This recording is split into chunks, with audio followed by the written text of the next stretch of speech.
Ya, Anda bayangkan. Jadi saya mau katakan, orang yang melanggar ketentuan ini pasti hatinya gelisah. Awas, suami yang mencoba, pria yang mencoba kemudian bergaul di luar hal yang dibenarkan dan mencoba untuk berzina, pasti akan gelisah hidupnya. Puncaknya apa? Kesuksesan akan berpengaruh. Betapa banyak karir hancur gara-gara kemudian perbuatan ini. Ya, betapa banyak kebahagiaan hilang, hancur rumah tangga, berpisah kemudian, anak-anak kemudian jadi terlantar.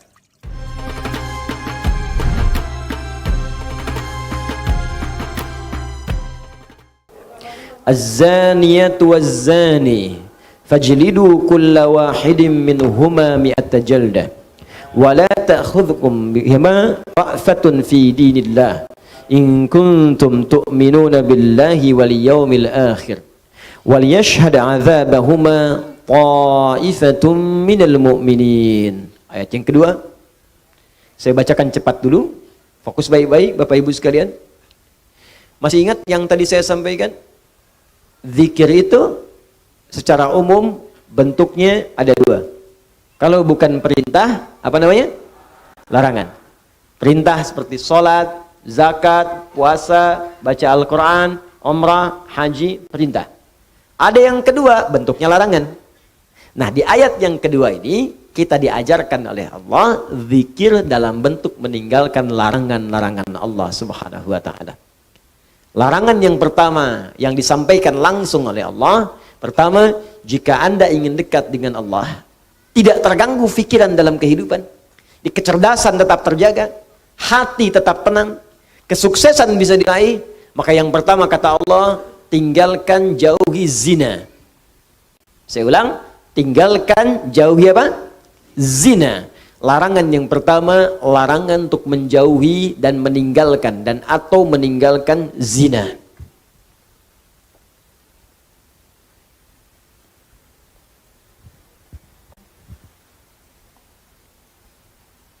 Awas, hati-hati. Saya ingin tunjukkan kepada Anda cara berpikir ini supaya kita bisa melihat turunannya dengan baik. Di formulasinya begini. Lihat sini ya, lihat. Ini zikir. Tadi turunannya kata Al-Quran, orang berzikir, hatinya akan selalu tenang, cenderung tenang. Kecenderungan sukses tinggi. Bahagia. Sudah? Meningkat kecerdasan. Cenderung pintar. Bertambah pengetahuan. Bentuknya dua. Bisa mengerjakan perintah, bisa meninggalkan larangan. Ini tinggalkan, ini kerjakan. Do it, live it. If'al, la taf'al. Kerjakan, tinggalkan. Ini saya turunkan. Tadi ada salat, kan? Ada interaksi dengan Al-Quran, ada puasa, dan seterusnya. Orang yang salat, maka dirinya cenderung tenang. Orang yang salat, cenderung sukses dalam hidupnya, bahagia. Makanya panggilan salat, panggilan kebahagiaan. Hayya 'alas shalah. Kenapa salat ya Allah? Hayya 'alal falah. Bahagia yuk. Sukses. Kan? Cenderung kemudian pintar, makanya banyak orang di masa lalu itu, ya ketika dia akan mengerjakan soal-soal sholat Pak Bu, Imam Al-Bukhari itu menuliskan Sahih Al-Bukhari selama 16 tahun, 97 pembahasan. Setiap pembahasan itu berapa banyak hadis? Kitabul Iman 57 hadis, ada Kitabul Ilmi sampai Kitabul Tijarah, Kitabul Mari terus sampai Kitabul Jihad, banyak sekali. Ya, itu setiap menuliskan satu hadis sholat 2 rakaat. Dituliskan pertama di Masjid Al-Haram, disempurnakan di Masjid Nabawi, 16 tahun. Semua ulama-ulama kita itu mustahil mereka bisa menulis kitab, merumuskan sesuatu, inovasi, penemuan baru, kecuali pasti rahasianya ini. Salat Al-Quran, salat Al-Quran. Ada orang mengkaji Al-Quran, tiba-tiba menemukan penemuan. Ya, Ibnu Firnas baca surah Al-Mulk ayat 19. Ya, ketika membaca ayat itu, Allah awalam yarau ila tayri fawqahum saffatin wa yaqbidna ma yumsikuhunna illa rahman. Apa engkau tidak analisis perhatikan bagaimana burung bisa terbang di udara? dengan dia mengepak ngatukan sayapnya, dijaga oleh Allah. Kalau nggak dijaga nggak bisa terbang. Maka dilihat Allah berkehendak bisa terbang. Karena apa? Kepak katup sayap dilihat, dianalisis, bikin modifikasi sayap burung, terbang, naik ke atas bukit, sampai bisa terbang 20 meter. Ngelihat ke bawah, jatuh, meninggal. Nah, betul, ketika meninggal dan meninggalkan karya yang kelak itu jadi prototipe pesawat terbang di kemudian hari. Ya, ada lagi Jabir bin Hayyan, baca Al-Hadid, Quran surah 57. Ayat 25 sampai 26. Wa anzalnal hadid, kami turunkan besi dari langit. Besi bisa turun dari langit. Dilihat apa itu besi. Dicari besi. Sekarang terbukti meteor ada yang bahannya dari besi. Ya, turun dari langit. Waktu itu bingung, apa ini besi? Apa sih besi itu menarik? Dibawa ke labnya besi. Dianalisis, dikeluarkan sampai ke atom terkecilnya. Dianalisis sampai sumber-sumbernya. Sampai sekarang nomor atom besi itu terambil dari Al-Quran. Nomor atom besi, Fe, verum, F besar, E kecil. Nomor atomnya 26.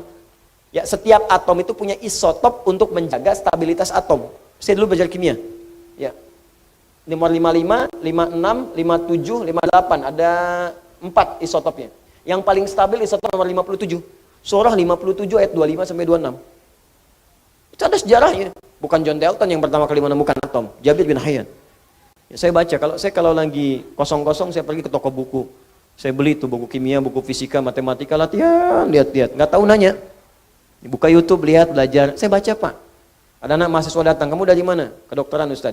Mau belajar apa? Ini, kamu bawa modul kamu kedokteran semua ke sini. Terangkan pada saya baru ajarkan pada kamu pengetahuan yang kamu inginkan. Jadi saya senang belajar. Baca. Dan ketika kita pelajari, ternyata semua relasinya dengan Islam itu tinggi. Ya, saya sering bahas, fisika juga banyak kaitannya. Fisika itu paling banyak. Karena fisika itu kaitan dengan metafisik. Metafisik paling tinggi itu ya belajar agama. Agama itu ya Islam. Makanya ketika orang belajar fisikanya benar, itu pendekatan ke Allahnya tinggi. Ya, dari bab pertama aja, bab gaya kan di fisika pertama kan. F1 sama dengan F2, gaya gerak sama dengan gaya dorong, apa yang masuk itu yang keluar, yang masuknya kecil, mukul kecil, maka bunyinya kecil, mukul besar, bunyinya besar, imannya sedikit, amalnya sedikit, imannya kuat, amalnya makin kuat. Ya. Hukum gayanya, gaya berbanding lurus dengan tekanan, F berbanding lurus dengan P. Ketika orang ingin bergaya menunaikan ibadah, tidak akan luput dari tekanan. Ada hambatan. Apa di antara hambatannya? Banyak. Ada hambatan pribadi, hambatan di tengah, mau berangkat ke masjid tiba-tiba hujan. Bagaimana mengatasinya? Rumusnya turunkan. Mau ke masjid hukum jamak qashar, S sama dengan V dikali T. Jarak, ya, kecepatan dikalikan dengan waktu. Ya, mencari kecepatan S sama dengan S dibagi T, V sama dengan S dibagi T. Jadi ketika kita mau ngukur ke Bandung, kecepatannya berapa supaya nggak dikosor? Nyampe. Makanya kalau mau ke Semarang pakai pesawat karena kecepatannya tinggi, waktunya semakin cepat. Ya, berangkat kemudian jam 11, nyampe jam 12, zuhur aja belum. Apa yang mau dikosor? Jelas kan? Jadi kita belajar tuh begini, ditarik ke akhlak, nyambung. Akhlak, F, gaya berbanding lurus dengan tekanan, hukum Pascalnya. Gaya berbanding lurus dengan tekanan, semakin banyak gaya, semakin tertekan. Akhlak. Banyak pokoknya. Oh, pokoknya indah deh, kalau belajarnya benar tuh enak. Di fisika tuh nggak berhenti di kampus, di kuliahan, dibawa ke masjid, masih diterapkan fisika. Ya, hukum hambatan, gaya Ohm, macam-macam. Enak pokoknya kelihatannya. Di Thomas Alva Edison itu kalau baca surat An-Nur aja, ayat 35, udah selesai tuh, nggak akan sampai 1000 kali bikin bohlam. Oleh Al-Misbahu fi Zujajah. Ya, kalau mau terang itu mesti ada zujajah, ada kaca. Nggak bisa begitu aja, bisa meletus, bisa hancur terus-terusan. Itu kan dia yang ke 1000 itu bikin kaca pelapis jadi bohlam. Baca 1 ayat selesai. Itu. Kenapa jadi ke sini? Ini perintah. Ada yang kedua, sifatnya berbentuk larangan. Apa namanya? Larangan. Ini tenang, ini sukses, ini bahagia. Jadi ada yang sifatnya larangan. Pertama kata Allah, tinggalkan zina. Di surah Cahaya. Fokus. Cara berpikirnya begini. Perhatikan cara berpikirnya. Ini kebanyakan orang cuma baca. Tapi formulasinya nggak dipahami. Sehingga parameter tingkat keberhasilan mengkaji ayatnya itu nggak muncul. Cuma jadi pengetahuan tersimpan di pikiran kita, amalnya nggak ada. Di bacaan Nur, zina masih terus saja dikerjakan. Zina mata, zina telinga, zina lisan. Ya, bacaan Nur, ada yang korupsi, ada yang mencuri, ya, ada yang menipu, ada yang nyogok. Padahal ayatnya jelas.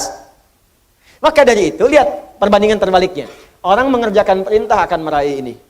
Orang meninggalkan larangan, maka ini akan cenderung terjaga. Hatinya tenang, kesuksesan mudah didapat, kebahagiaan mudah diraih. Ketika yang dilarang dikerjakan, maka akan berdampak kepada jaminan yang tadi disebutkan. Zina, ketika zina dikerjakan, maka cenderung membuat hati tidak tenang. Makanya orang yang berzina nggak pernah tenang. Makanya zina dalam bahasa Arab, secara bahasa, az-zina, zina fil lughati asy-syu'uru bid-dhiq. Makna zina secara bahasa yang pertama adalah perasaan yang sempit dalam jiwa. Zina itu bisa ditulis dengan dua cara. Begini, zai, kemudian nun, alifnya ke atas. Ini bahasa orang Najd, Najdiyin, zina. Ada bahasa orang Hijaz, zai, kemudian nun, alifnya ke bawah begini, zina. Ya. Bisa ditulis dengan dua cara. Ini alif yang tadi saya sebutkan, alif. Bisa begini, tegak. Bisa begini, ke bawah. Az-zina fil lughati lahu ma'anin katsirah wa minha asy-syu'ur bid-dhiq.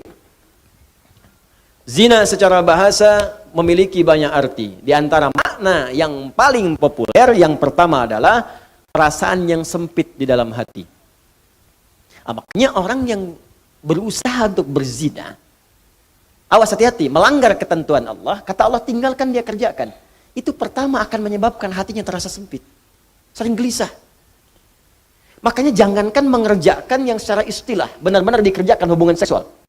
Baru mau muqaddimah saja, mata mau melihat gambar-gambar yang kotor, itu karena hatinya sempit, gelisah, gak mau ketahuan orang.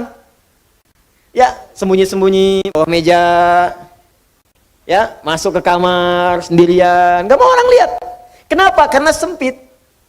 Tuh, ketenangannya hilang. Orang tenang itu kan cenderung gelisah. Orang yang tidak tenang cenderung gelisah. Ya kalau orang tenang tuh biasa aja. Lagi baca handphone, mau lihat, gak apa-apa, silakan. Ya, berkata-kata, dengar, gak ada masalah. Tapi ketika ada orang berbuat hal yang dilarang tadi, berkata-kata gak mau kedengaran orang. Makanya transaksinya tertutup. Pakai kode-kode. Ya, di mana roti bisa ditemukan? Roti. Hah? Kijang satu. Kijang. Hewan yang disalahkan. Cek. Makanya kata-katanya cenderung diarahkan kepada yang lain. Kupu-kupu malam. Kupu-kupu. Tuh. Buaya darat. Buaya aja nggak ada yang begitu. Ya, coba lihat kehidupan buaya. Iya, ada buaya yang berzina. Ya, buaya emang hidupnya begitu. Ya, yang bayangkan. Jadi saya mau katakan, orang yang melanggar ketentuan ini pasti hatinya gelisah. Awas, suami yang mencoba, pria yang mencoba kemudian bergaul di luar hal yang dibenarkan dan mencoba untuk berzina, pasti akan gelisah hidupnya. Puncaknya apa? Kesuksesan akan berpengaruh. Betapa banyak karir hancur gara-gara kemudian perbuatan ini. Ya, betapa banyak kebahagiaan hilang, hancur rumah tangga, berpisah kemudian, anak-anak kemudian jadi terlantar. Makanya mikir dulu, kalau ada orang sudah berumah tangga, ada anak, berpikir untuk berbuat yang ini, mikir anak-anak Anda, kasihan.